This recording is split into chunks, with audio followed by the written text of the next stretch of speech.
how do we find this sense of belonging? How do we find this sense of meaning? Well, a lot of that has to do with this greater sense of peoplehood and who we are as a family. And that means exposing ourselves to different narratives of Jewish peoplehood.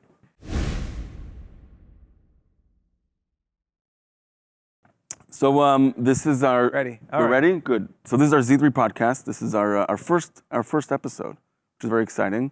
In this podcast, we're going to host all kinds of thinkers and doers and leaders within the Jewish community from the Diaspora and Israel. And it's going to be a space or an extension of our conversations that we have at our conference, and a place to kind of try out different ideas and think about some of the bigger questions that are facing our people today.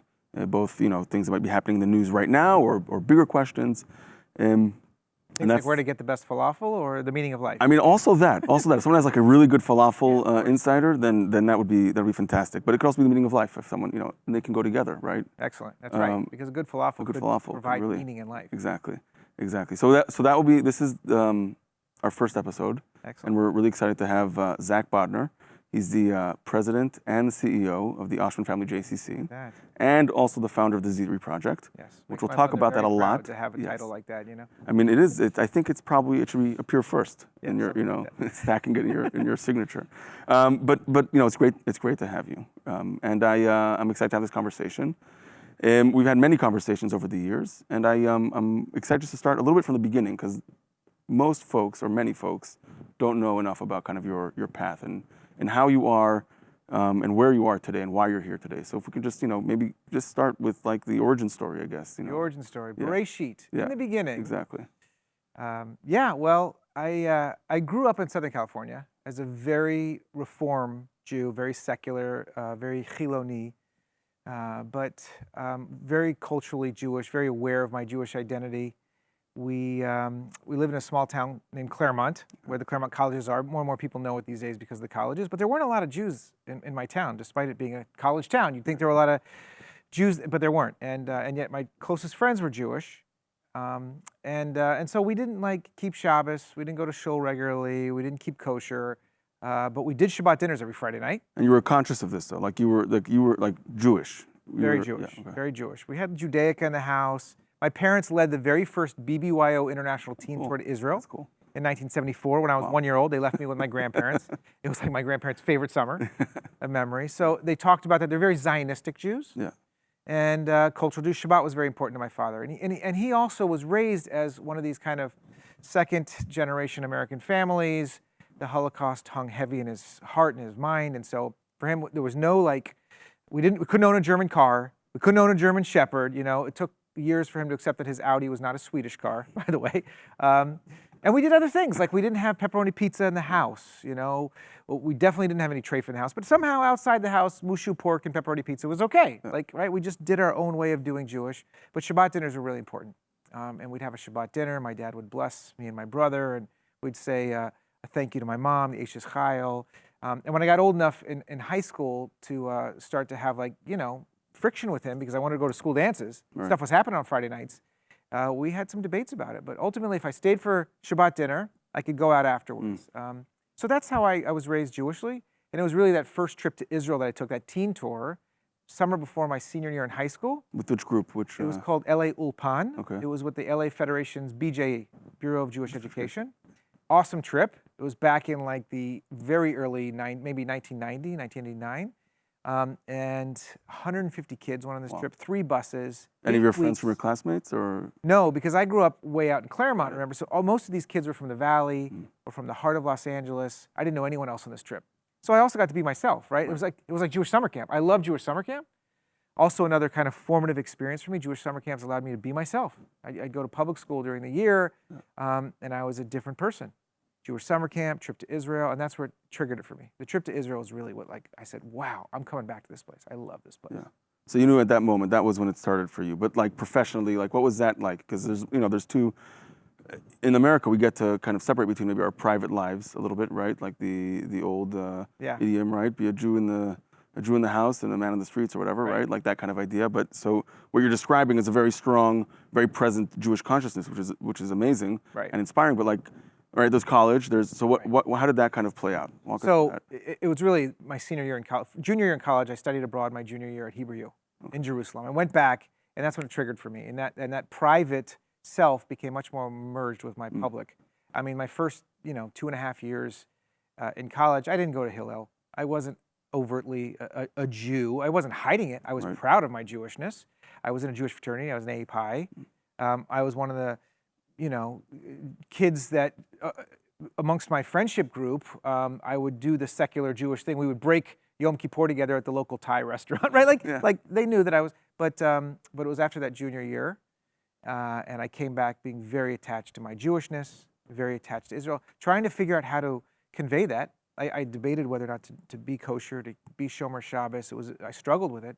And then after I graduated college, as I was graduating, it's kind of that second semester senior year, it's kind of like, okay, going to the real world, figuring out what I want to be when I grow up, and I had no idea. I mean, Amitai, I actually went through a significant identity crisis. Okay. I was a soccer player all my life.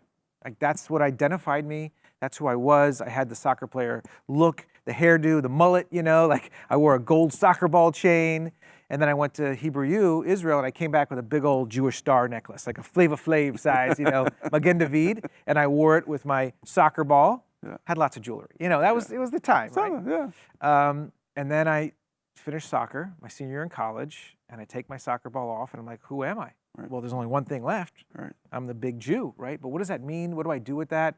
I didn't know what I was going to do. So I ended up being a counselor on the same team tour that I went on. And then getting my first job out of college with the JCCs in Los Angeles, working with the teens. Blessed memory. Yeah, right, exactly. A blessed memory. Unfortunately, they don't exist anymore. Yeah. They tried to merge all 5 together. They went bankrupt. And part of that is because they have a very different Jewish ecosystem in LA. Different needs. Different needs. Yeah. The synagogues there are very strong. Yeah. They have the shul with the pool model. Right. But for those couple years that I worked down there, I learned what it was like to be a Jewish professional. And I didn't know it would lead me here, by the way. I had no idea. I enjoyed it, but it wasn't as fulfilling as I would have hoped, and I ended up going off to graduate school thinking I would be a professor and teach Jewish history, Jewish thought, Zionism, and I got my graduate degree in philosophy of religion and theology. So I just have a quick question about, because you're mentioning, and Israel comes up again and again, which is not surprising given where we are today, but at the time, was that the norm? Were you like an odd bird maybe with your friends? Everybody's like, what is this?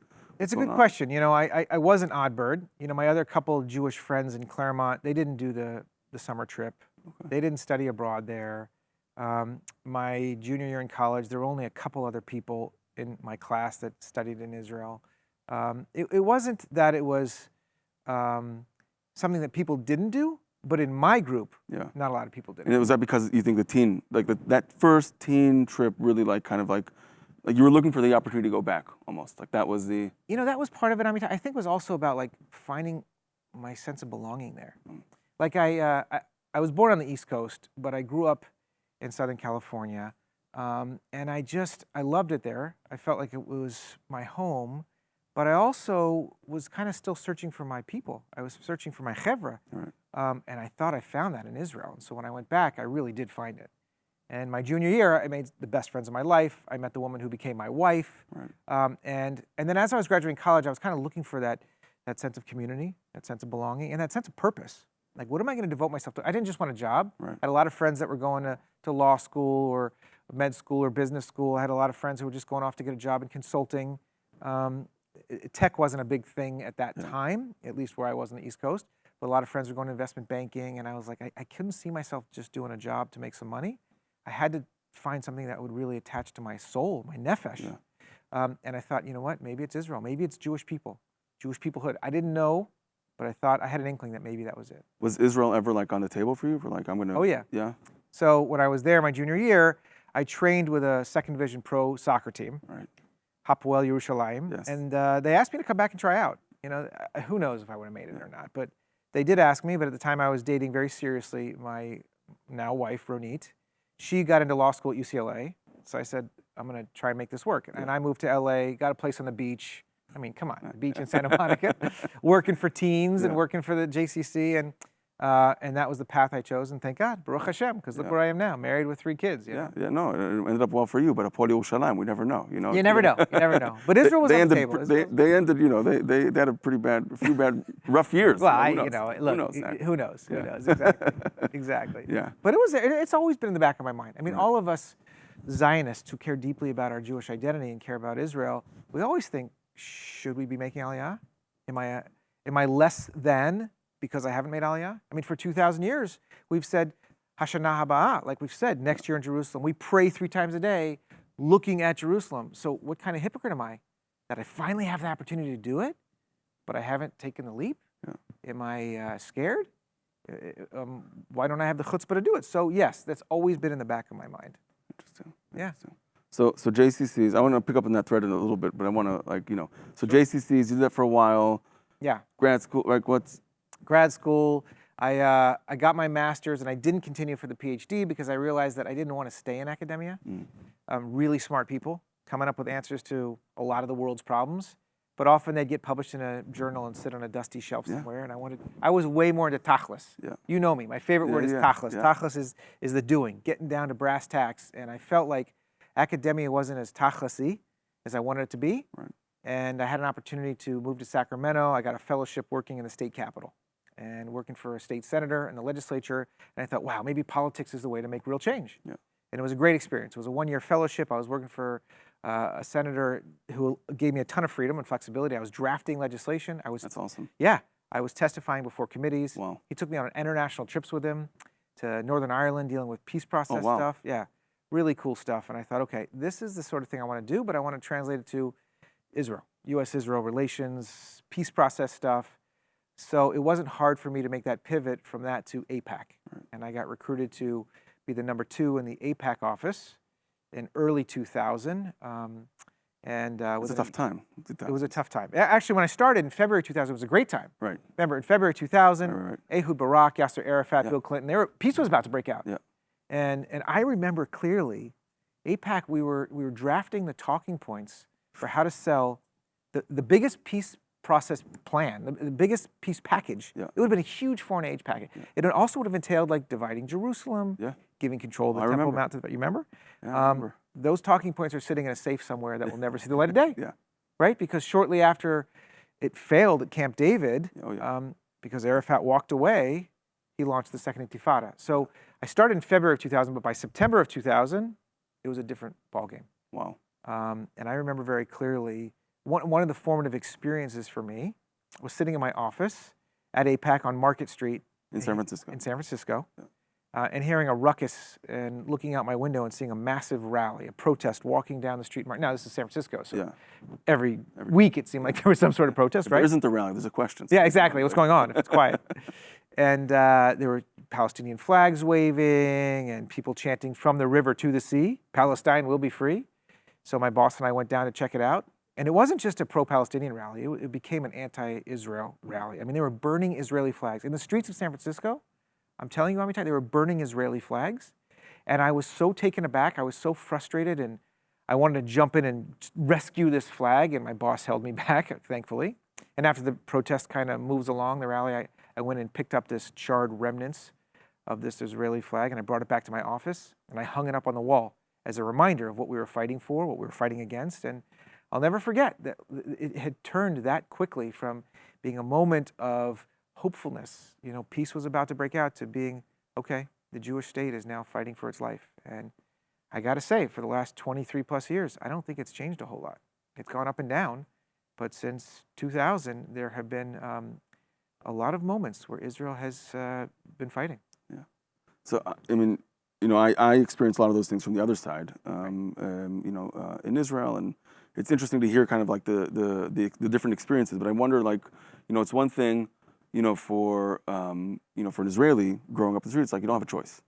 Right. It's like it doesn't matter what the only way out is literally out, right?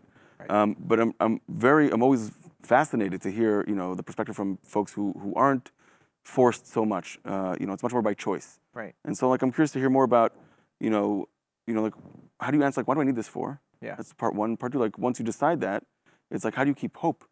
It's one thing when your back is against the wall. It's like, okay, there's nowhere but up, right? Exactly. Well, first of all, I also felt like I didn't have a choice. I felt like this was my miluim. As American Jews, this was my reserve duty. My reserve service was helping Israel from the place of the diaspora. I did have that Jewish guilt, the diaspora guilt of like, well, if I'm not going to make Aliyah, I have to do my part from here.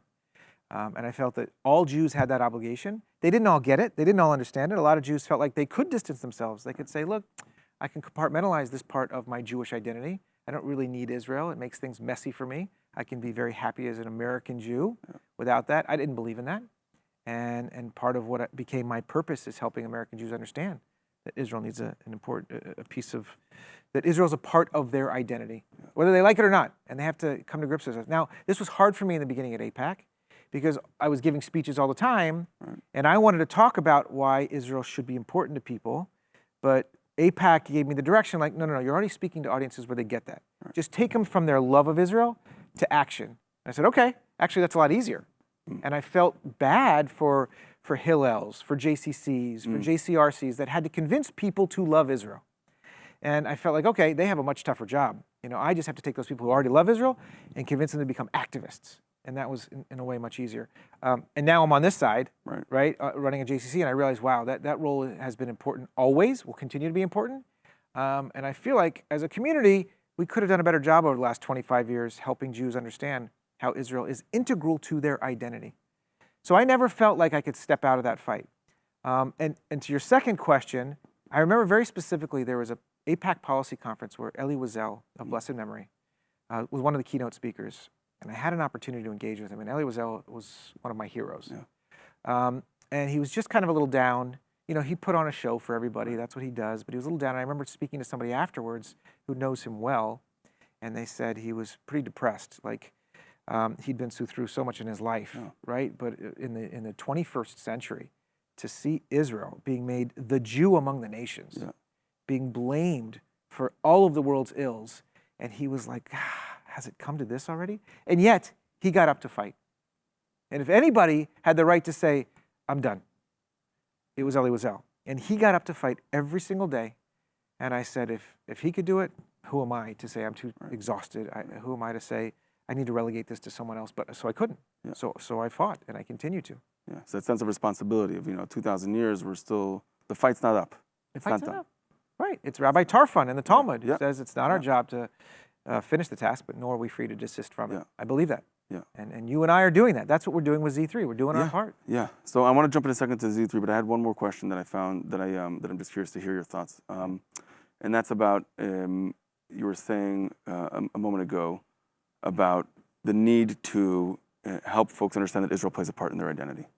And earlier you also talked about how we pray 3 times a day, right, towards Jerusalem. So the question for me is, I'm obviously, as an observant Jew, like those things are obvious to me, right? Like yes, it's in after we eat, it's always right. It's always it's nonstop in the high holidays. So how do we take this idea that was transformed into a spiritual, almost metaphysical kind of desire that expressed through prayer and like religious ritual, and then it was forced into a political or like a more reality-based kind of experience. How do we translate that to folks who are kind of caught in between? Politically they're like, I don't know, and religiously not so much. So like, what are some things that we can think about themes to really make that present for folks in their identity? Well, that's me, right? As a non-observant Jew, but someone who considers themselves very Jewish, that's me. I don't pray 3 times a day. I don't keep kosher. And yet, as you know, Judaism is always front of my mind. So how do I do that? I recognize that there are different elements to my Jewish identity. I've actually, I was trying out this notion of this Jewish peoplehood 4.0. You've heard me talk about how I believe we're in the 4th era of Judaism. And in my first iteration of this, I was speaking at a conference with Avram Infeld. And I was talking about Judaism 4.0. First era was as Moses takes us out of slavery and we're figuring out what it means. We're a wandering people. We receive the Torah. We start to figure out, okay, the Mishkan is going with us, and then we wind up in the Holy Land. We build the temple. It's destroyed, second temple. But during that period, that's the second period of Judaism, right? Like, and that looks very different than what we're in now, which is Judaism 3.0, the 3rd era, right? When the temple's destroyed, as you know, and the second temple's destroyed, there's no more animal sacrifice, no more high priest, so that's when prayer becomes the way to keep us attached to our Jewishness. And I believe we may be on the eve of this next era, what I call Jewish peoplehood 4.0. But I was calling it Judaism 4.0, and Avram Infeld said, you know what, I agree with what you're talking about, but I think you ought to use the notion Jewish peoplehood as opposed to Judaism, Because Judaism conveys just the religiosity of who we are, and we're way more than that. And he was the first one who kind of turned me on to this notion of using language of Jewish peoplehood, right? So when you think about the Jewish people and our peoplehood, it's beyond just the religiosity. It's beyond the praying 3 times a day, the keeping kosher, which I have a tremendous respect for. Right. But that doesn't speak to me in the same way as a lot of other elements of our Jewishness, like our culture, art, music, food, film, right? It doesn't speak to me as much as the learning. I studied in a yeshiva for a little while. I love the learning. You and I studied Talmud together. We studied Torah together. I love that, right? That's an important part of who we are, and the modern Jewish canon as well, right? I also think that tikkun olam is a major part of who we are today, how we make the world a better place. Not just the Jewish world, but how we make the entire world environmental action, right?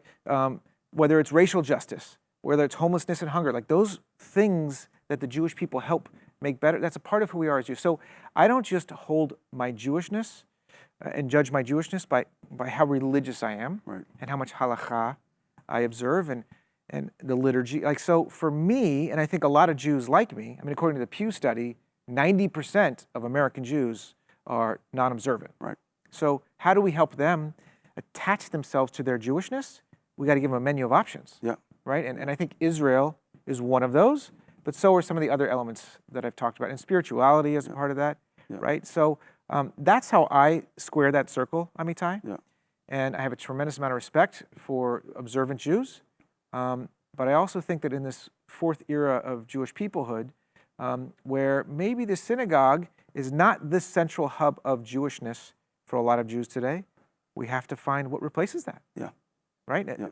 And maybe that's a JCC, maybe that's a Jewish sports team, Yeah. maybe that's a Burning Man, milk and honey experience, maybe that's wilderness Torah, maybe that's a Jewish studio project doing art. There's so many ways, and I love that we're in this moment Right. of all these Jewish startups helping people connect outside of just the religiosity, and yet it also makes it complicated, and it leads me to worry about the stratification and the polarization. So it's like anything, elu ve'elu. There's things to worry about, and things to be excited about. Yeah. So you're describing, with the these eras of Judaism or Jewish life, right? It's like pre-sovereignty, then sovereignty, and then it takes on a certain form. Then there's no more sovereignty, Right. right? And then now we're in a situation where we have both, elu ve'elu, right? To your point. Right. So the question then becomes, right? How do we maintain? How do we build? How do we try on different components of both of these, right? To make Jewish identity, Jewish life as exciting as it can be, right? And that's I think what we're trying to do at Z3. So maybe let's jump into Z3 a little bit. I asked you once, like, what's the Z1 of Z3, right? Like, what's how did that happen, right? And at a JCC, because people like raise their eyebrow, like, you're a JCC. What do you have to do with Israel? What do you have to do with Jewish identity? You guys stick to what you're good at. So what? Tell me. Yeah, well, it's a great question, and you know the answer to this, but for the sake of our conversation. But Zach, there are. But look, this is what you and I are working on every single day, and the reality is we are living in an historic moment. As you said, this 3rd era of Zionism, it might be the 4th era of Jewish peoplehood, but this 3rd era of Zionism is unprecedented. For the first time ever in Jewish history, we have a strong Jewish homeland, a strong Jewish sovereign nation, and a strong Jewish diaspora. Right. Mainly here in North America. There are other pockets out there that are doing okay, but you can't really say they're always safe and strong. But in North America, both of these centers of Jewish life are making contributions to the future of Jewish peoplehood, right? And it's never before existed. Right. So Zionism 1.0 was pre-1948, right? It was the Zionism of Herzl. It was the Zionism of let's save ourselves, because until we have sovereignty and self-determination, auto-emancipation, we will always be the subjects of other people and at their whims, and we know where that leads. 2.0 was, we have the state, 48. It's Ben Gurion and the founders, and let's build up this state. And any of you diaspora Jews that don't come, you know what? That's not so cool, so you got to support us, right? It was the Zionism of diaspora negation. Right. It was the sense that if you don't have the chutzpah, at least give us a ton of money and then shut up. It was the Zionism of the rich American uncle. Yeah. Give us your money, you have a stake, but you have no say. And then, roughly around the turn of the century, not making a hard and fast rule, when it became clear that Israel's going to be pretty strong, it's always got to deal with its challenges, and the diaspora Jewish community is not going away, we need to create a new model for how these two centers of Jewish life are going to get along. That's Z3. That's this 3rd era that you and I are working on. And you and I recognize that both of these centers of Jewish life have something invaluable to offer the world and to each other. And as long as we are making the whole relationship about the areas of friction, we won't listen. We won't be open-minded and open-hearted to receive the gifts from the other. So we have American Jews right now wagging our fingers at Israel going, the occupation or the chief rabbinate, or right now they're saying, look what's going on with the current government and judicial reform. Like American Jews are not even taking into consideration all the beautiful things that Israel and Israeli Judaism has to offer because they're just judging them on the areas where we have disagreement. And meanwhile, Israeli Jews are looking at us going, you're not even going to be Jewish in a generation. Intermarriage, assimilation, anti-Semitism, get real, make aliyah, right? There's still that element. So we both have to get over this and recognize that, yeah, we have our issues. Everybody in any relationship has issues. But how do we focus on those areas of real contribution, not whitewashing the stuff that's hard. I'm not saying that. We have to deal with it. But let's focus on those things that can be contributory to this next generation of Jewish life. Yeah, so I'm gonna push a little bit on that because I know where I stand in this, but I think this is a point that we are, in our big conference, we're not always able to kind of drive this point home, and I think this is a good opportunity to maybe take it that next step, is to say, yes, we agree that we need to have this kind of open relationship. Yes, there's a lot to learn from each other, right. But then some folks would say but why, right? Like, are we like this idea of what we call unity but not uniformity, right? Of being one people. Like, why? To what end, right? What is the, so we share we have a shared narrative of our history, right? A shared history of sorts, right? Is it real? Is it imagined? We'll let the academics debate on that. But as a people, that's our consciousness. Right. But then the question becomes, okay, but why? It served us to this moment. Now, like, what are we working towards? And so I'm just curious, if we can, let's develop that a little bit. I think there are two answers to that question. First is because we are better together. We are better when we bring our different beautiful elements, as different as they are, together to make a mosaic. We're better, okay? And I'll give you some examples of that. But the second answer, and I'll give you some illustrations of this as well, is that it's dangerous if we're not.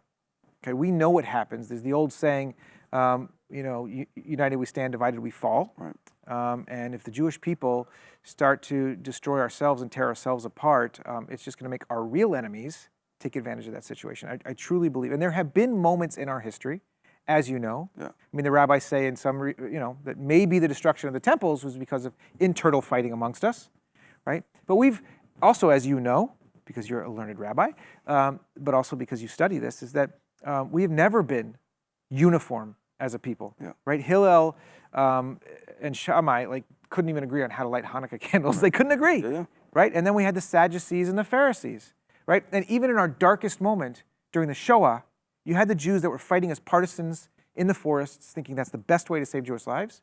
And then you had the Jews serving on the Judenrat, the council, saying, this is actually the best way to save Jewish lives. And they fought and they disagreed. And then, of course, in the founding of the State of Israel, you got the Irgun and the Haganah that are literally shooting at each other in the situation with the Alto land. Right? So we've never agreed, Amitai. And in each of those situations, it has led to a worsening of Jewish peoplehood.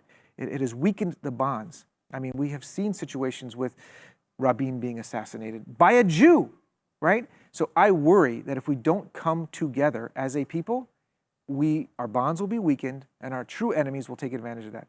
On the other hand, I do believe that we're better together. And if you look at where we are in America, everything is pointing to multiculturalism, multi-ethnicity, multinationality. Like, we are better.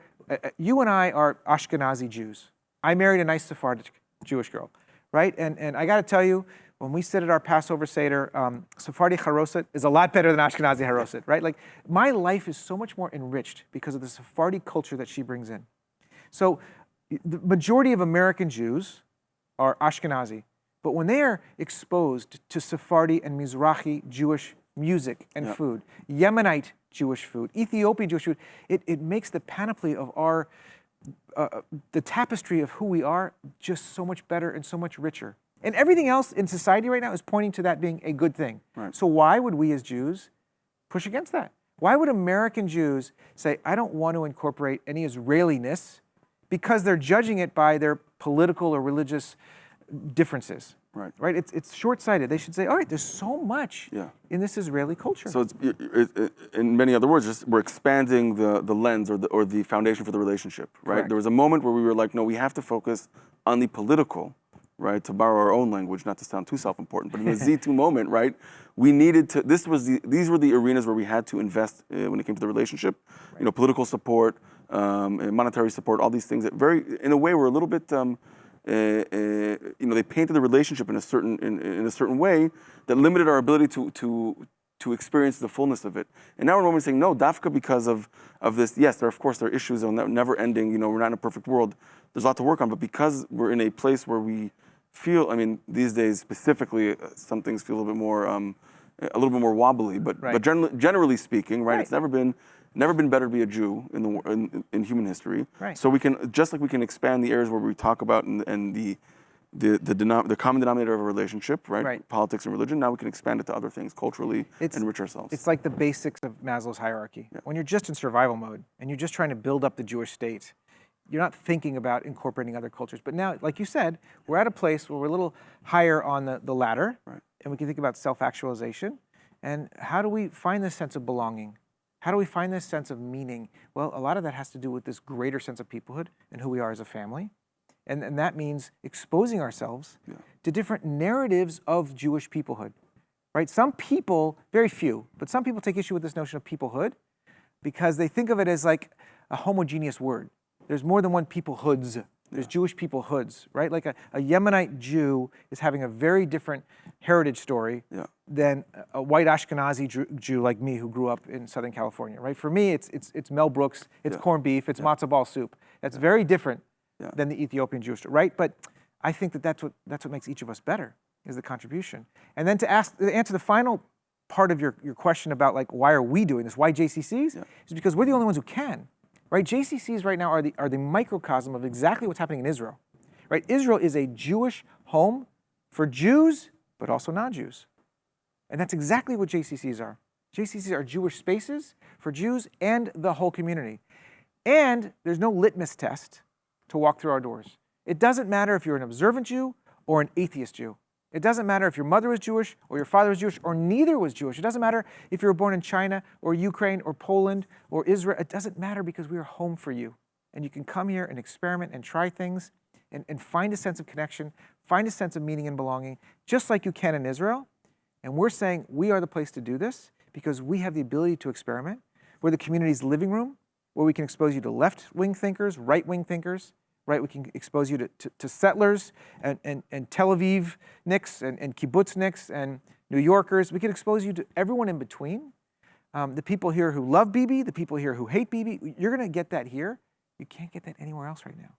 What you know is that our community is becoming so polarized that there are now synagogues where, you know what, this is much more of a Republican synagogue, this is much more of a Democratic synagogue. You know that the rabbi is going to give a sermon about why Bibi's bad or why Bibi's great. Like, that's what it's coming down to. In most places, there are exceptions, but we are a place where we're trying to hold in our hands the Elu ve'Elu, both at the same time.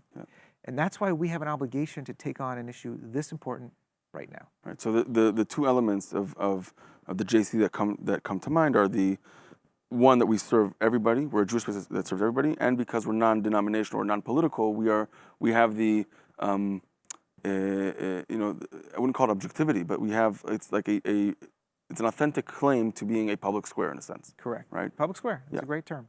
Yeah. And I'd like to see more of that. Right. I think that there's a difference between what I call purple places, like ours, which are not red or not blue. Right. Our job is to build community. And it's very hard right now for people to sit in community, authentic, like you said, authentic space with someone they disagree with. I mean, think about how hard it is around your Shabbos table or your Passover Seder when your crazy Uncle Larry, who, you know, doesn't agree with you on politics. We all have that. And most people they want to sit in their echo chambers. I know it's become a cliche, but it's become a cliche for a reason because it's happening so often, right? And I really worry that the Jewish people are breaking down into these silos, and we have an obligation to become a purple place. There are places out there, their job is to be a blue or red space. They're advocacy organizations, and a lot of them are now trying to influence the purple places because they want the purple place to be a place where they feel comfortable only being surrounded by like-minded individuals. And what you and I are trying to do is expose people to different points of view. So one of the great successes of Z3 is that we've surveyed people, is they say, I was exposed to a point of view that I've never heard before, where I was exposed to a point of view that I totally disagree with, and they didn't run out of the room screaming, throwing their hands up. Right? We have been able to create these spaces, which is very special today and unique. Yeah. So some people might accuse us and other organizations of hiding behind objectivity, right? They're like, we don't want to take a stand, so therefore we're not drawing a line in the sand. So can you maybe give us insight to what does that feel like? You're at the helm of the JCC. You're dealing with all kinds of different layers and tiers of stakeholders. There's employees, there's board members, there's all kinds of folks, each kind of like trying to get your ear and your attention. Like what does that look like in It's a never-ending battle. It's like it's always finding that equilibrium. Yeah. And we're never perfect. Right. Sometimes it tilts more one way or the other. But I remember when I first came here in 2013, I had been at AIPAC for a decade and a half, and the Iran nuclear deal was the top of AIPAC's agenda, right? And so when I got here, I had a lot of speakers who were coming to talk about why the Iran deal was a bad thing.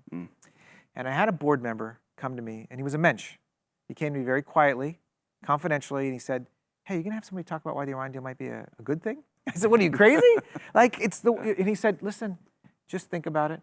I think that if you want this to be the public square, the community living room, you ought to have a variety of opinions present. And I was blown away, and I had a real soul searching, right?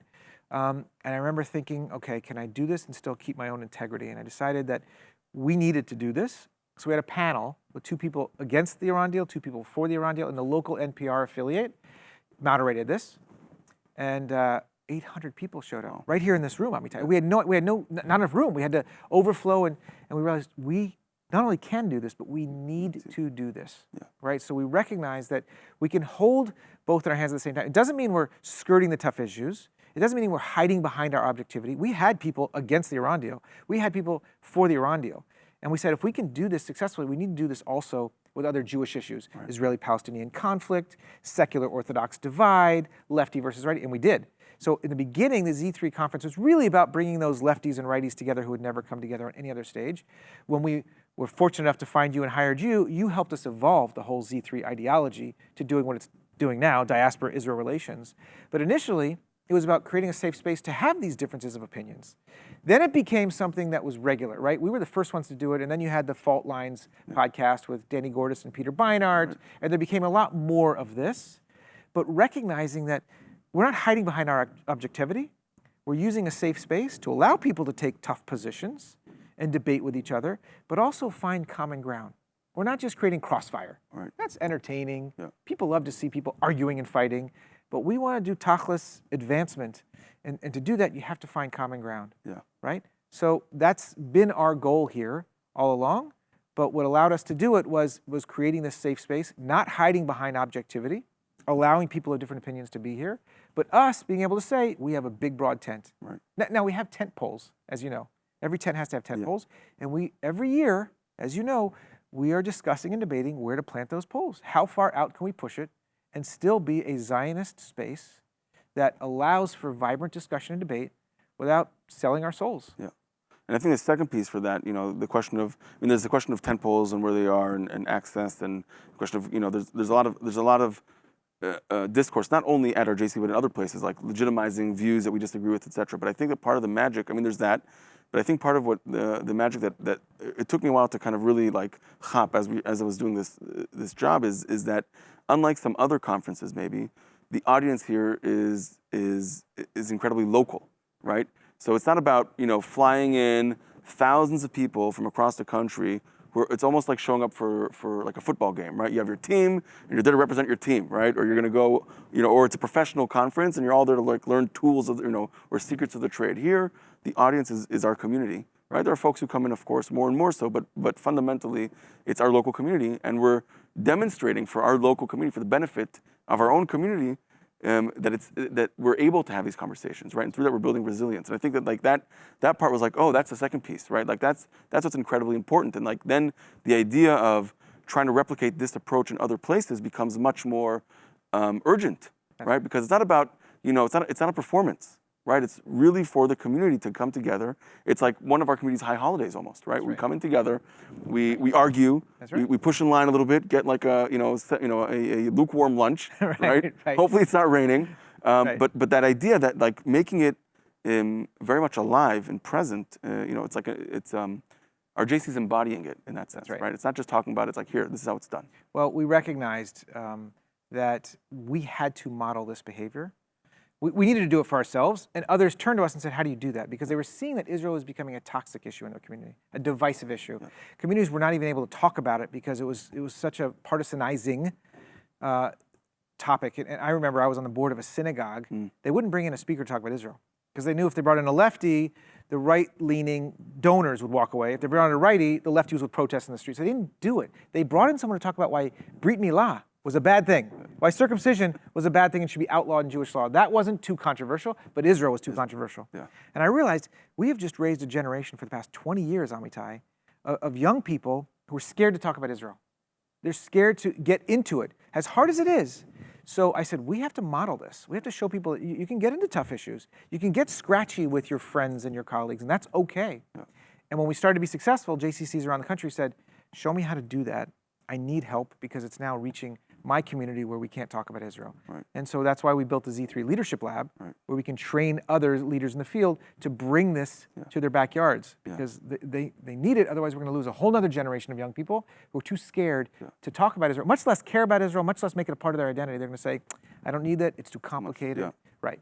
Yeah. And it's interesting because we went through like this, as we're going through this process, it's almost like Israel's secondary, almost, right? Like Israel's important, it's part of the identity, et cetera, but like it's also about communal resilience and connection. That's right. Great, so we're out of time. Oh. I know. I was going to ask you all the same questions. I know. Maybe the next podcast, you tell me your story. We'll switch sides. Because this is, even though this is my better side. So I think we'll keep the... No, but I want to know the story of why an Israeli-born Orthodox rabbi leaves Israel to come to the diaspora to make an impact in the world from this side of the ocean. So. Well, for that, you'll have to tune in to one of our next episodes. Zach, thank you so much, really, for joining us. This is going to become a regular thing, so follow us on our different platforms. We have TikTok, Facebook, Instagram, Twitter. We're going to have threads, of course, at some point. But follow us also on our website, z3project.org. More of this to come, and we're very excited to have you join us in these conversations. Zach, thank you so much. Thanks for having me. Yeah, absolutely. You got it. All right.